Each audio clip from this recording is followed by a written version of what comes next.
Okay, next up we are learning the S curves in shorthand. So this is a longhand S. If you imagine bisecting it with one of these lines, you get two comma looking strokes here, and that is actually how you write S. There is one S, which is a left motion S, and then there is a right motion S.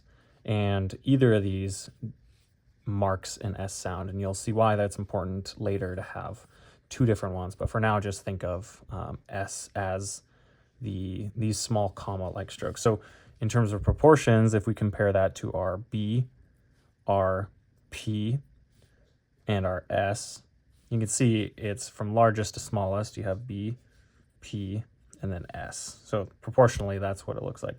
For conversely, you have the V, the F, and then the S. V, F, S. Okay, so anytime where you have a short curved stroke like this, you know that it's an S. So let's do some examples here. Let's do the word race. Race would be R, A, S. So that is the S. So we have an R, A, and then S. Let's do another one. Let's do gas. G, ass. Gay, A, S. G, A, and then you have your little S here. Okay, so this is an example of a left motion S. This is an example of a right motion S. And you can see there's different instances where it would be awkward to kind of have a reverse motion S in this case. So that's why you end up having two. So another thing worth mentioning is you'll notice on this sheet here, there is no stroke for the Z character. And that's because for all intents and purposes, you can use an S to denote a Z sound in almost every scenario. So if we take that other example we just had, let's do race. Race. So we have the word race, but we also have the word raise, as in you raise me up. But you'll notice that this is more of a Z sound. So if you spell it phonetically, it's more like this. And so in most cases, the Z can be just substituted out for the S sound. And once again, the context of the sentence can help infer a lot of that meaning. So let's do another example. Gas. We have gas. Consequently, the word gaze, so gas versus gaze, would look very similar. So gaze. And if you really wanted to differentiate the two, shorthand gives you the option of putting a perpendicular stroke to the S sound to indicate that Z. But again, if you can't understand it in context, then you might add that mark. But for all intents and purposes, the S and the Z sounds can be made equivalent. Okay, let's do some examples of our left S. And you can memorize these if you want, or you can just use the following flow that we'll learn here in a second. But basically, before or after the B, P, R, or L strokes, you would use this left S. And after the T, D, N, M, or O, which we haven't learned just yet, so just bear with me here, you would also use a left S. So left S meaning this left motion, comma looking curve. And so you can go ahead and memorize this rule, or you can just follow the logic. So let's take the word sips, which has two left S's. Sip. So written out in Gregg, it's S-I-P-S. Okay, so you have your left hand S there, and then you have your left hand S there. If you think about it, if you have this P here, and then you have to double back on yourself to indicate that S curve, that's challenging to do when writing at speed. It's way better contrast to have a change in direction to help indicate the change in strokes. So similarly up here, you wouldn't have a curve like this, because then you have to double back on yourself and go around, and then you might confuse it for another S in here. So that's why that rule exists. And it's more of a stylistic rule more than anything. It just helps keep your forms flowing. And the more you practice Gregg, the more you start writing it, these rules start to get internalized, and you'll just know it by looking at it. So let's do another word example here. So days. We have days. Days. Can't spell. So D-A-S.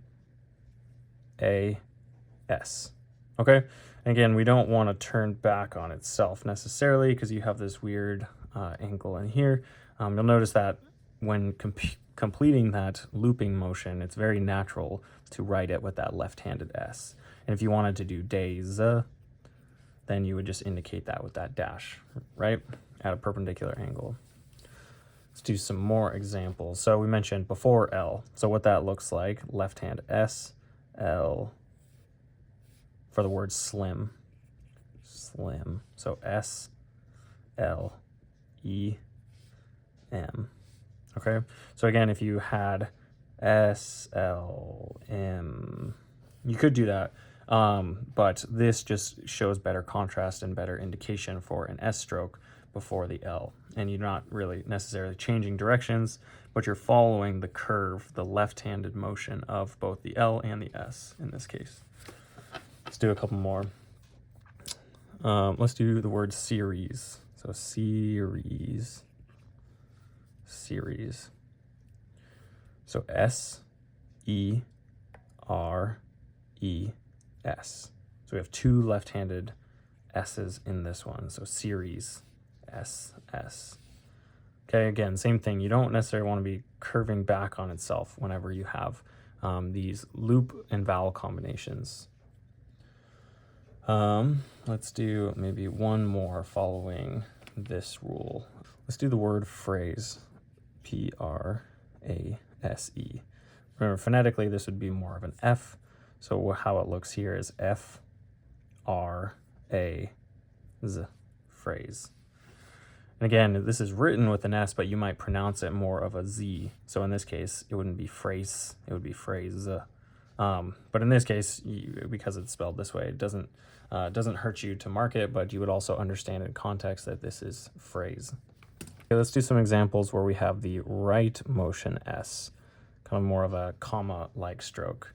So according to these rules, basically in all other cases where we just reviewed, you would use the right motion S. So I think it's easiest if we just do a couple more examples. So let's do the word saves. Saves. It's got two S's in there, two right-hand S's. So it'd be an S, A, V, S. Okay, again, to indicate the most amount of contrast here, you want to use the right motion S so that you're not adding a V and then an S like that. Okay, so that's saves. Let's do the word seeds. Seeds. So S-E-D-S. So in this case, we have a combination of a right motion S here and a left motion S. So remember from the previous rules, D is one of the strokes where you would use a left motion S.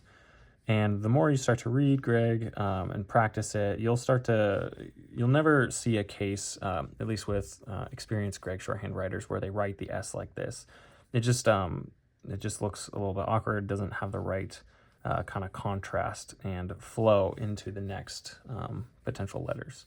So yeah, this is an example of one that uses both right and left motion. Let's do the word snap. Snap. S-N-A-P. Snap. Okay, again, curling back on itself increases the contrast for visualizing the S stroke. Let's do a couple more.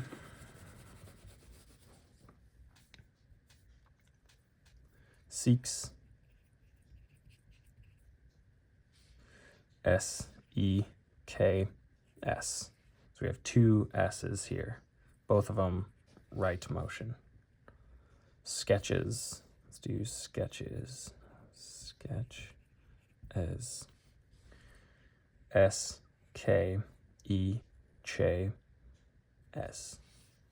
Sketches. Okay, sketches. Both right motion S's. Let's do sages. So S-A-G-S. Okay, sages. Well, right motion S there, and a right motion S there. Okay, now you might be wondering what you do in the case of a SES sound or says. This happens a lot when a word ends with an S sound, but then is made plural. So we take the word sense versus senses. And put simply, you would just combine the left and the right motion stroke, kind of like an elongated S, to indicate that SES sound. You wouldn't need to place the vowel sound in there because, again, it's less efficient. So let's do these examples. So we have S-E-N-S for sense. For senses, we have S-E-N-S, senses. Okay, that's where that blend comes into play. Let's do another one, face. F-A-S versus F-A-S, faces. Okay, faces. So you'll notice that this blend is in the opposite direction as this blend. So it's basically anytime you want to add a plural S, you just double back on the current S that you are writing from and use that to indicate the SES sound. Let's do one more, chance, che, A-N-S, versus chances is che, A-N-S-S, chances. Okay.